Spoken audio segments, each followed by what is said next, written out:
You're probably all familiar with loquat fruit. If you live in San Diego or Southern California, these trees have been used for decorative landscaping all over the place. And also, they're so delicious.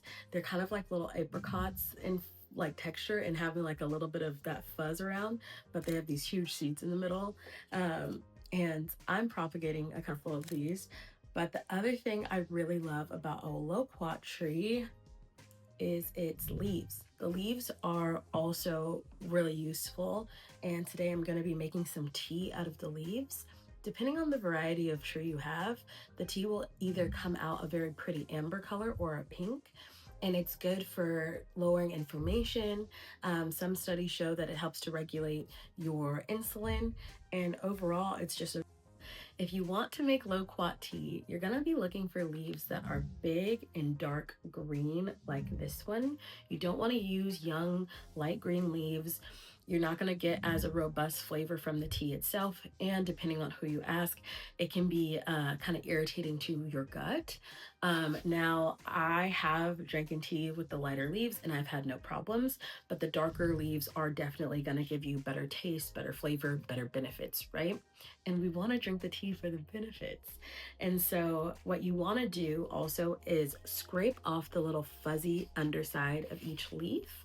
I let mine soak in water for about an hour and then I take a paper towel and rub it off. Other people will scrape it off with a knife, or you can get a soft bristle toothbrush and scrape it off that way. You do want to get rid of this though, so it doesn't irritate your stomach. The little fuzzy, not your stomach, your throat. People say that this can be a little irritating to the throat, so you want to remove. I have scraped the fuzzy backs off of all of my leaves that I'm going to use today. And I love these because you don't have to dry them to make the tea. You can use the fresh leaves. And so I'm about to cut them up. They're pretty robust. So if you want to use a kitchen knife, you can. But if you have kitchen scissors, even better to cut them up more finely before you steam them. Steam them. Whoa, what am I saying? What's the word? Steep. Before you steep them. I also have some lemons on the lemon tree in our front yard. And so I'm gonna add some lemon to it. And the acidity from the lemon might change the color of this tea. I'm excited to test that out. So give me 1 second and I'll be back with tea. Okay, so I have scraped off and cut up all of the leaves that I need to use for this tea.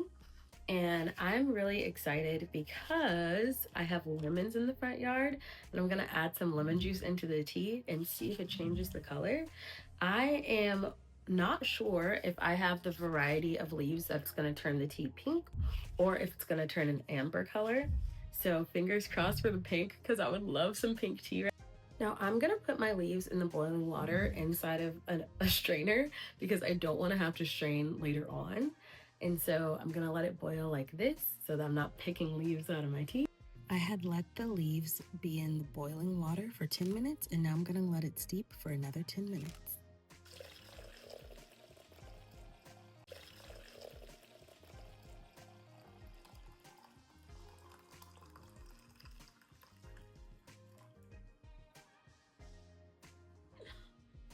I'm really happy. The color is so pretty. It's very hot. So I'm gonna let this sit for a second and I'm gonna add some of the lemon that I just got from outside.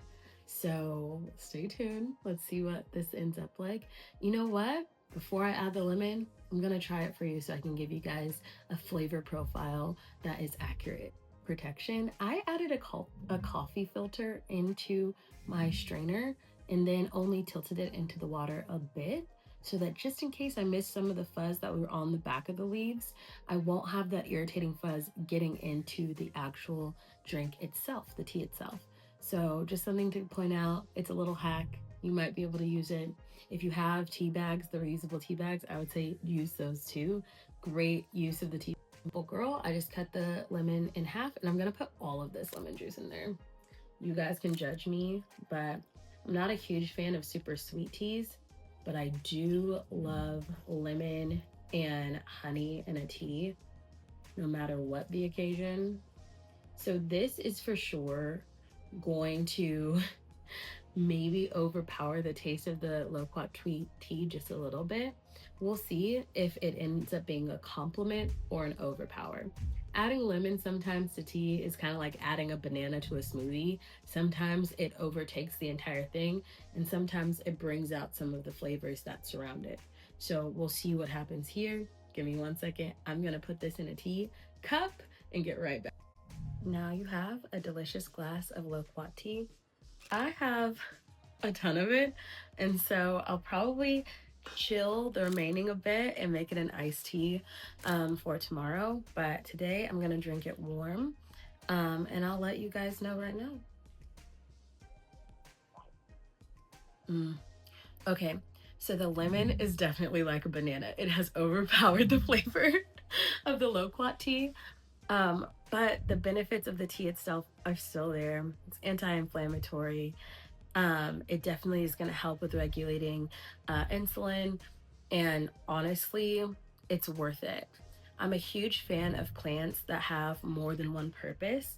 So, yes, you can enjoy the loquat fruit itself, but being able to do something with the leaves and the leaves itself having benefits too really makes me happy. And since I'm sprouting some loquat trees right now, I'm really excited to be able to share one of my favorite plants with some friends and family members, because you can keep these in a container, growing them in a container for a while. So, thank you so much. I hope you end up trying some loquat tea this season.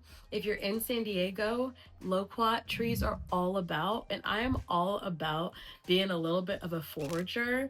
Of course, ask if it's on someone's private property, but you'll definitely see a ton of neglected loquat trees in the next couple of months where the fruit is just falling to the ground. Go ahead and try some fruit and also take some leaves, because you will be missing out not trying this.